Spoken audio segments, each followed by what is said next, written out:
Welcome to a brand new season of the Digital Adoption Show, your go-to podcast for inspiring stories of execution and growth. I'm Arijit, Director of Sales at WhatFix, and your host today. With Season 4, we will be uncovering fresh perspectives and engaging in thought-provoking discussions, bringing you insights from top industry leaders and HR and L&D visionaries. In today's episode, we'll explore the 5 hacks to maximize knowledge management efficiency with digital adoption platforms. To discuss the same, we are joined here today by a very special guest, Dr. Thomas Blumer, who was the Director of Knowledge Management at QAD. So without any further delay, let's first get to know our guest. In his previous role, Thomas managed global teams and programs focused on increasing customer value through digital adoption, AI, and machine learning. With over 20 years in the field, he has a strong background in developing global knowledge management and learning strategies. His leadership in global, cross-functional teams has delivered value to employees, business partners, and customers. Thomas also worked for esteemed Fortune 500 companies, where he excelled in implementing KM solutions and optimizing cost accounting.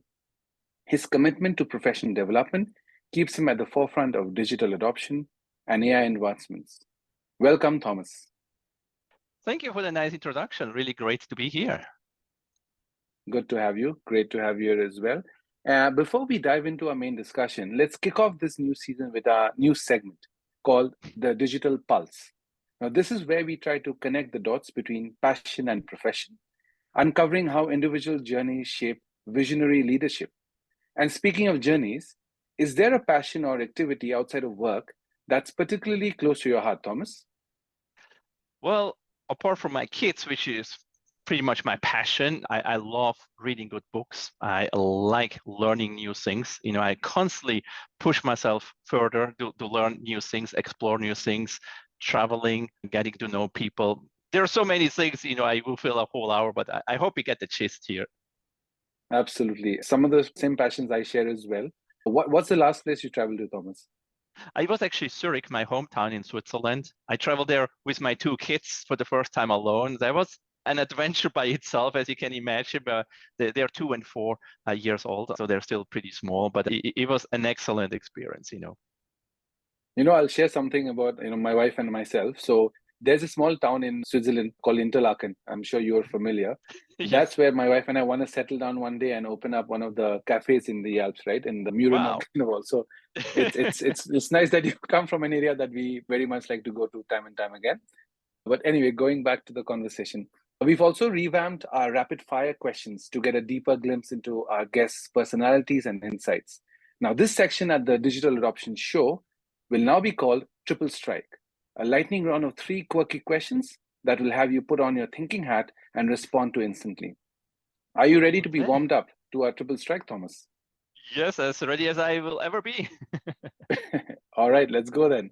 If you had to pick a color to describe your personality, what color would it be and why? Oh, color. Well, let me think about something you may not hear every day. I would say fuchsia. Why fuchsia? Go to my LinkedIn page and you say, I really like the color, but it also has some meaning. It's cheerful, it's confident, and it's mature. And actually reminds me of a funny joke, because a politician was once asked the same question, and he says fuchsia. And then the reporter asked, could you please spell fuchsia for me? And he said, oh, no, my favorite color is red. I just thought that's pretty funny. All right, so which means I don't have to ask you the color or the spelling of the color, at least now on the show. But that's an interesting answer, actually. If your life were a movie genre, Thomas, what genre would it be, and what would be the title of the movie? The genre is very easy. I would say sci-fi. I really love sci-fi. I spend much of my time, if I have time, watching sci-fi movies. The title, that's a little bit harder, but one of the classic is When the Earth Stood Still. Maybe a spin-off of that, like when the Earth starts spinning faster and faster, kind of indicating the explosive growth of innovation we have right now. So maybe that could be an interesting title, Actually, it would be. Not sure what would happen to us if you go faster, but yeah, that's interesting. If you could invent a new holiday, and it's apt to our conversation, we're recording this just before Christmas. So if you could invent a new holiday, what would it celebrate?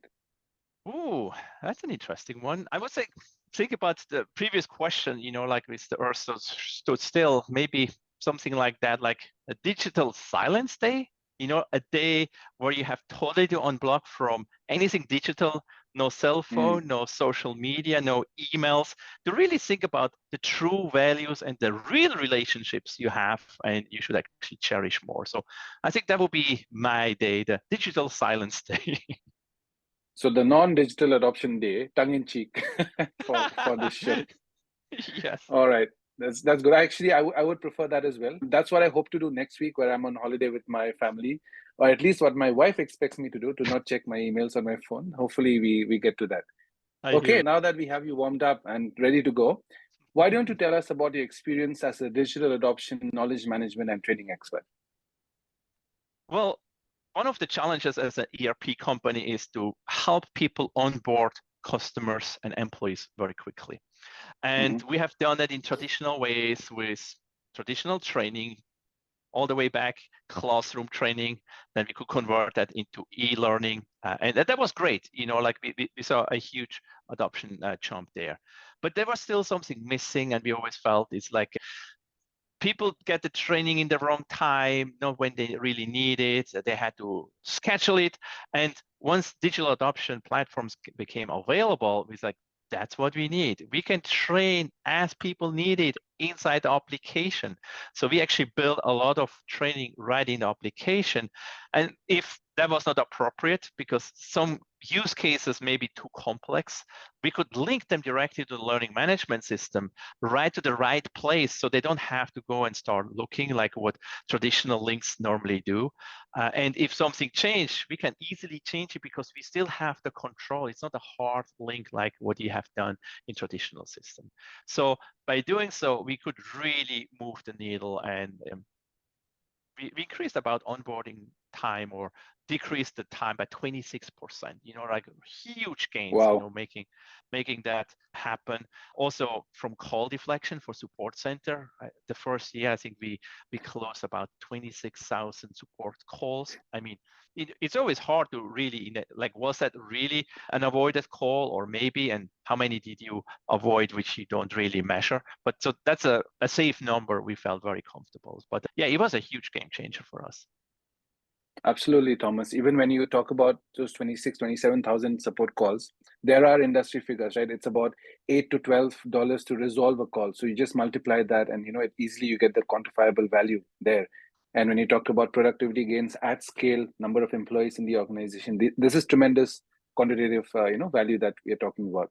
Yeah, So just for yeah, the $8 to $10, like I have seen different numbers. Now, if you think about an ERP system, you can't solve anything for $8. For $8, someone yes, picks up the phone. The issues are normally more complex. So we talk more about $150 for a support ticket, like, especially if then an escalation is involved to R&D, it gets really expensive very quickly. And people work on the wrong thing instead of building new exciting products.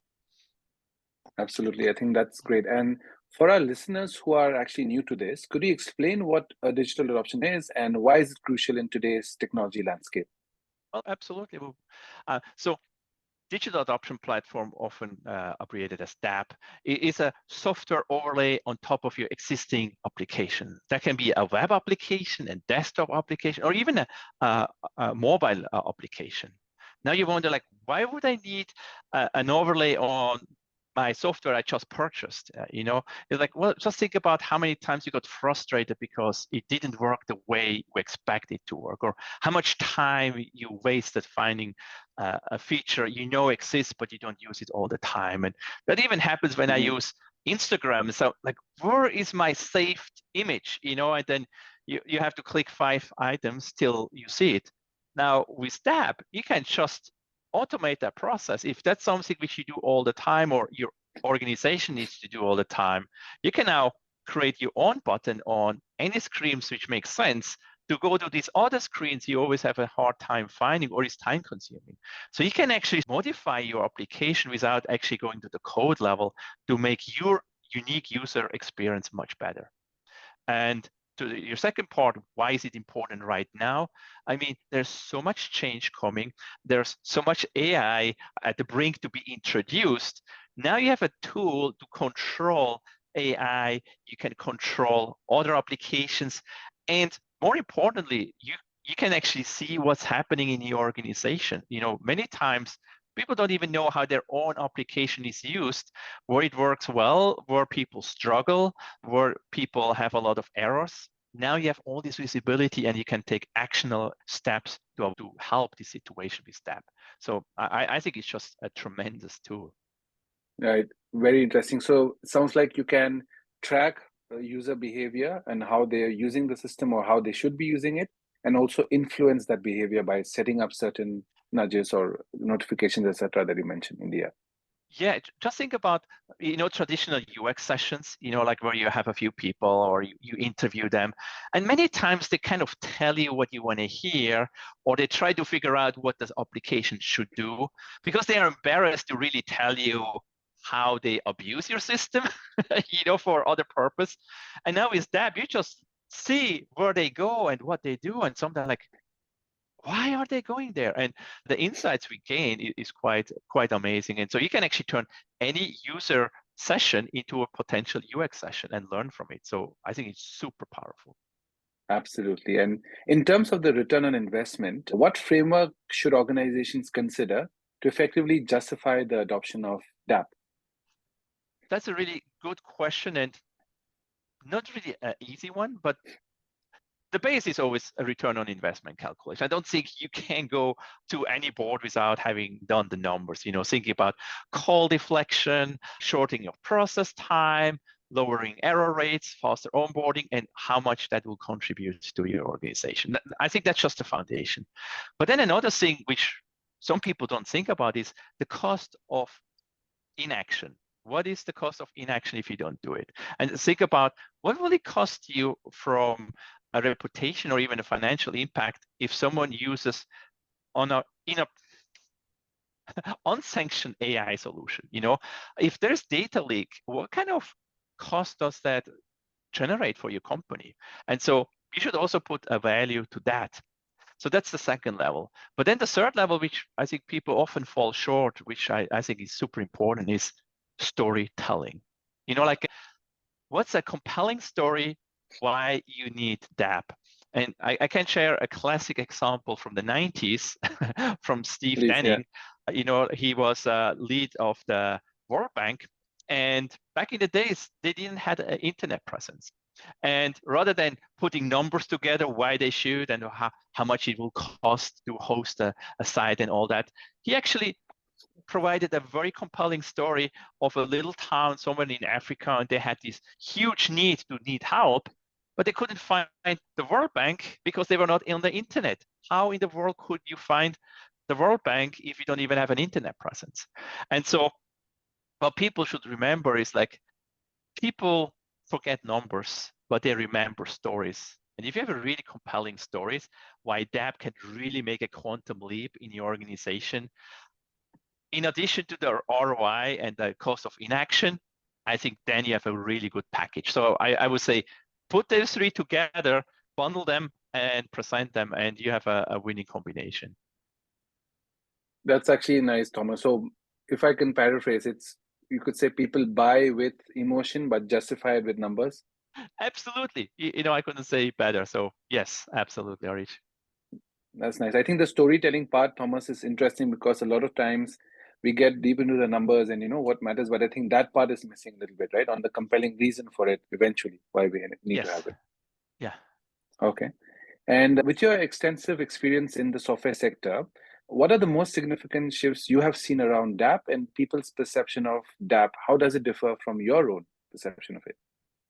Yeah, there's a whole spectrum of people when it comes to looking at DAP. On one side, you have people who have no idea what DAP is. And on the other side, you have experts like you and I who have a lot of ideas what you could do. And I think the important piece or the interesting piece are the people in the middle who may have a wrong understanding of DAP, who still think DAP is just instruction, step-by-step instructions. That's what DAP is. And I think that's where my perception changes really kicked in. So when we started, the biggest epiphany for me was the power of the data I suddenly have access to, to make meaningful changes and have meaningful discussion. Suddenly, I wasn't the guy on the receiving end in learning and development. I was actually on the strategic direction of our next product and say like, we see this problem, we should address them. It's like, how do you know? It's like, well, I can show you 500 people who struggle with that. Like, we need to talk about it. So that was a huge paradigm shift. The other one is when you normally start optimizing a single website or a single page, and it's like, okay, we optimize, we have a help button here, or we connected two items there. Then you start thinking about, well, actually, the problem is not the page, it's actually how the page is used in combination in a process, And we found many pages which were almost isolated. There was no link to the presenting and ascending process steps, And combining them, that was like, wow, that made a huge difference. But now with DAP 2023, it got so much bigger. Now you can have end-to-end processes across different systems. And if you follow any TQM or lean management philosophy, you know that a majority of work or time is actually spent in non-value activity. Many times wait time, it's just nothing does anything about it till the next thing happen. And DAP historically focused on the activity which happened, but now you can manage even the inactivities and actually start comparing, like, why does this process take 3 weeks in Europe, but 5 weeks in the United States? Is the same process? And then you can actually start looking into that and improve it. So I think this is a huge paradigm change. And the last, we already kind of talked a little bit about this. Now with AI in the mix, I think DAP and AI is just a winning combination. And I think if people realize how much it can help, I think this is a huge paradigm shift we will see. Sure. And I think that the point that you made there, you could also say if you are able to figure out that waiting time, that is cost to the company, right? To whichever organization. Yes. You can, that's opportunity cost. You can get more productive with that time, or that time can be taken back for, so I think that makes sense a lot, which your point is accurate. Few years back, folks did not see that, okay, you save us 5 hours per day per employee, but what happens with that, right? That's where now we can start using that time as well.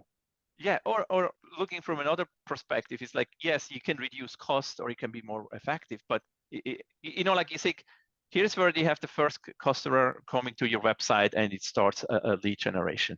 And the end is when he pays the invoice. If you can actually shorten that, you actually get the money earlier in your company, actually helping your cash flow, and now you actually a value driver rather than just focusing on the cost. And sometimes it's just funny how management listens to you bring in money and not listen as much if you can contribute to cost reduction. Even cost reduction is so much more important because it's a value directly to your bottom line. But many times that thinking doesn't really happen. So now that you can tap into both, I think that's just fantastic, Absolutely. The order to cash, time to it, the shorter the time, the better for the organization, and time to serve becomes faster as well. Absolutely. Yeah. Okay, nice. Now, reflecting on your past deployment experiences, what kind of ROI or value realization did you witness after having this deployed? Yeah, so I think I already mentioned we had a 26% reduction in onboarding time, about 26,000 support tickets closed. Another really strong business case was we had to help uplifting complex supply chain solution from one version to another. And it was actually a generation change. It was a big thing. And we could shorten the time by months, because we could be very specific, like a surgeon, like when a feature was already available, we could already point them to the new feature, even in the old application, because they were parallel. So you didn't have to wait like in the past, like now we jump over. We could actually bring them over where it was available. And people really loved that. And it made the whole transition so much less painful. And it's like, I already use this tool and now I can use it for everything. Wow, I really like it. While in the past, there was always like, no, let's wait. So these are really big things which the company appreciated. And we already talked about like how we could help the UX team and product manager with meaningful conversation. I think that's one of the numbers people kind of underestimate, the strategic value proposition now you can bring to the company based on your insights. And I think we totally underestimated that when we started. We were just focusing on the call deflection and all that good thing, and not really thinking that we can actually contribute to strategic direction of product management. I think as your journey into DAP evolves, your value drivers become more strategic, become bigger. It goes from just shielding support tickets to much bigger initiatives, like you said. I think Yeah, that's a good one. Okay. yeah. And if I can Um, add just yeah. one thing, like a DAP is a super powerful tool, and it's interesting to see what different companies are doing with it. It's like, I think DAP by itself can do things, but to make really big improvements, you need to have a vision, you need to have ideas to really monetize on it. Just because you have the tool, it still needs a kind of the experience behind it. It's like with the AI tools, like just because you have access, like if you just use it to write a summary, yeah, you save 5 minutes, or you can redesign an entire process and make quantum leaps. Mm, And I think that's the same with DAP. So that's why it's good to listen to podcasts like what you're doing to get ideas to actually try in your own company. great. And what key factors should others consider when they're optimizing the deployment and usage of DAP? Oh, well, yeah, there's always the other side of the benefits, pitfalls. Well, I think the biggest one is actually when we started, we got so excited, we jumped in and helped fixing some of the problems.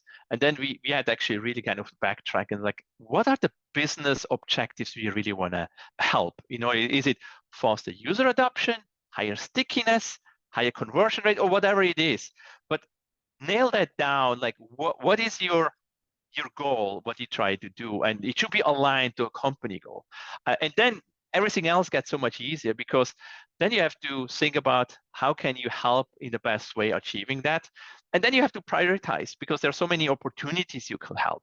And if you have it tied to a business objective, that optimization, prioritization just happens so much easier.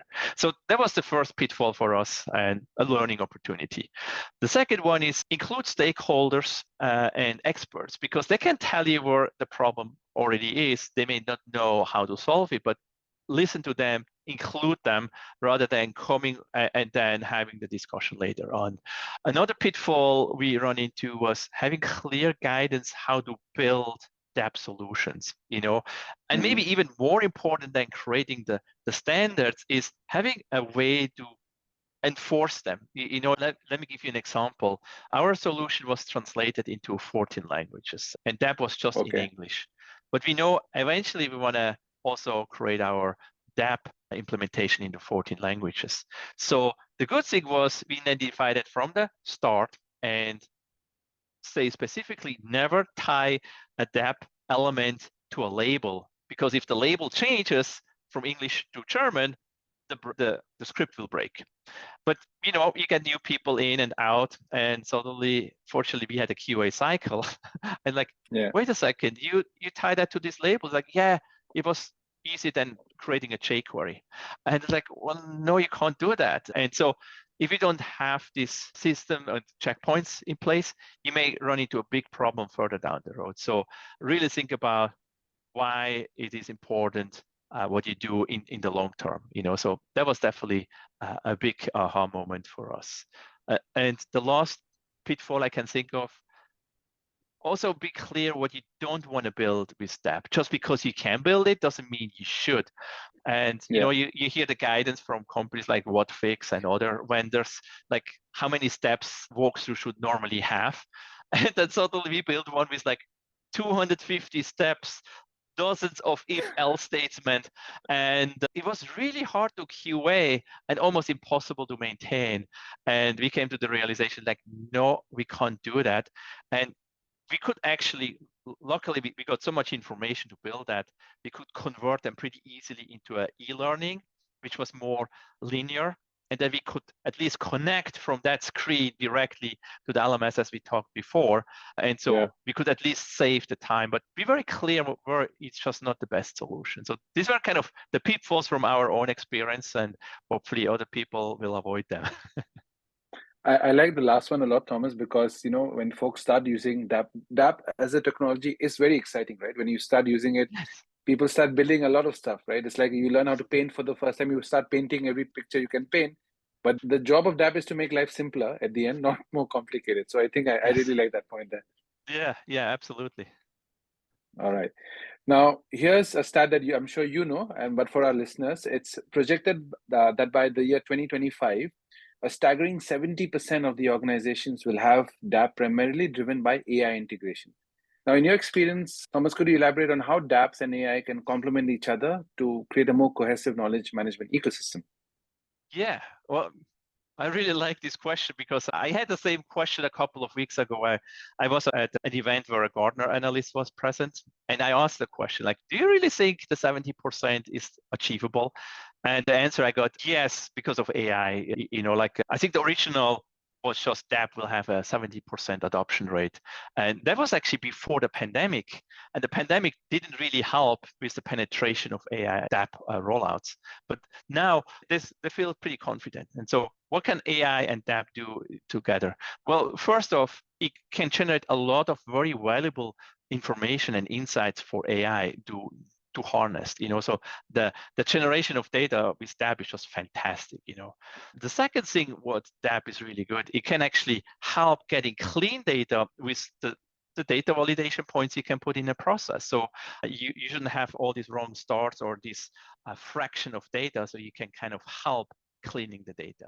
The third one is really helping reducing shadow, like unapproved AIs in a company. You can actually have visibility into them. You have help with compliance. So if someone uses that, you can have actually warning messages, or you can block them.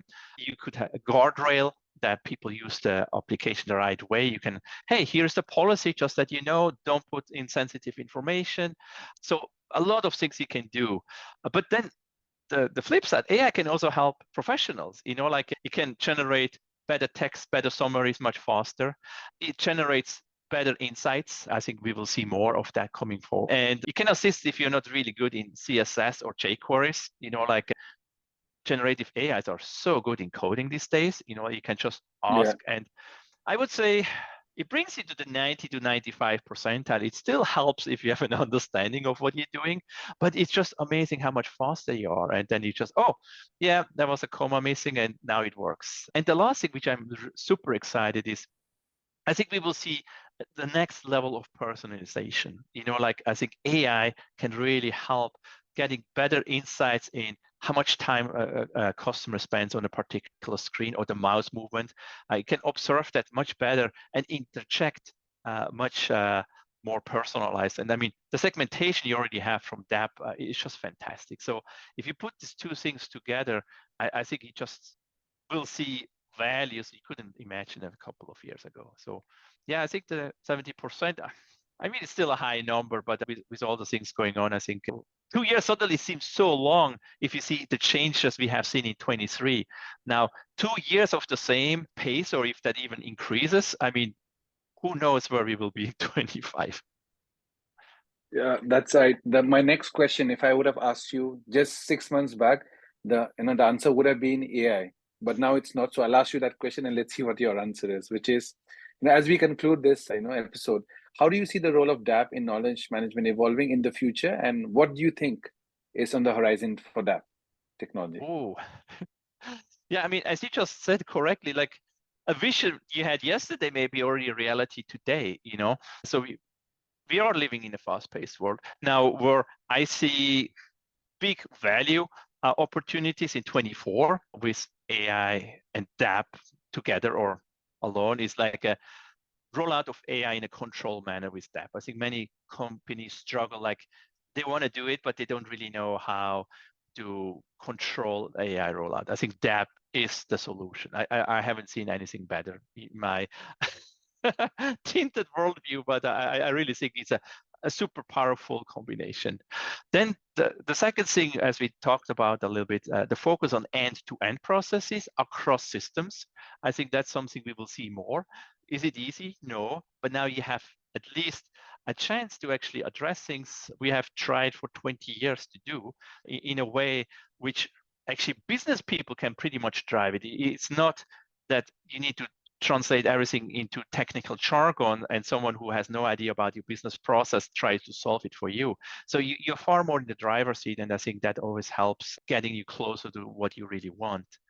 The third thing I would say, the just-in-time interventions based on better analytics. I think the learning capabilities of these AIs is just tremendous, and the speed and the accuracy. And then from a poor knowledge management perspective, I think DAP is just a dream come true. Like you can now bring the knowledge wherever it's needed, when it's needed, to whom needs it, because you have all the segmentation, you have the tools to inject it into any field. And we literally can do things we were talking about 20 years ago.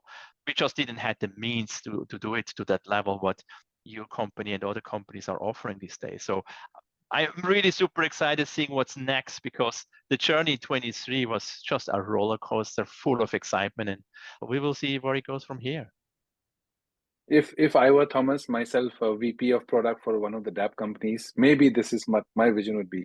I wake up in the morning, since we spoke about ERPs, I speak into my Alexa, what are the requisitions, which need my approval? It calls out, okay, go ahead and approve this, don't, and DAP does that for me with AI. And I'm just, talking on the phone. Maybe, we reach that stage as well one day. Yeah, well, I don't think we are that far.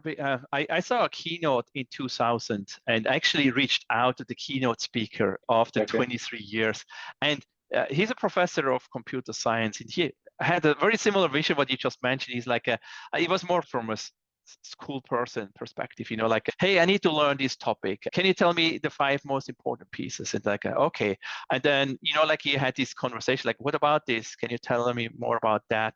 What's the difference between A and B? And then it's like, oh, okay, that's cool. Well, could you combine all the things we just talked about into an essay with 500 words and references?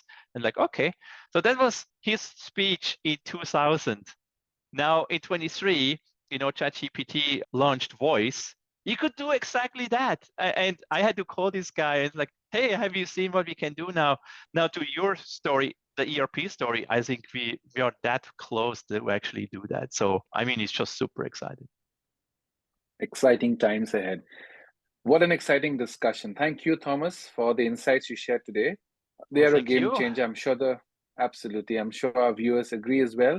What are your parting words for the audience listening to this? I would say go out and create your compelling DAP story. If you don't have a DAP story or DAP application yet, create a story to bring it in-house. If you already have one, create a good story how to bring it to the next level and why that is so essential to you and your success for your team, but more important, the company, how you can really contribute to the bottom line of your company. So that would be my parting word. Use storytelling. Thank you. Absolutely, Thomas. Thanks a lot.